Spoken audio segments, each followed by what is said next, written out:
gente da Casa da Criança e do Adolescente, ó gente do camarote, ó gente desse corredor de alegria, mais de 40 mil pessoas, junto com a gente, está de volta a FEJUP!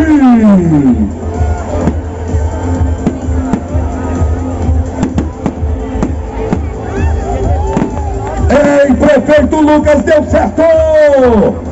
Deu ser bom, prefeito Lucas! Olha aí ela queimando! Obrigado a todos os trabalhadores! Uma FEJUP de paz! Uma FEJUP de respeito! Uma FEJUP de alegria! Uma FEJUP maior do estado de São Paulo! Senhoras e senhores, obrigado por terem vindo. Obrigado por estarem aqui. Sem vocês, sem esse olhar tão especial, não aconteceria. De todos os projetos da vida, o mais importante é o projeto humano. E nós precisamos ser cada dia mais humanos de verdade. Pensar no outro, ajudar o outro, ser feliz com o outro.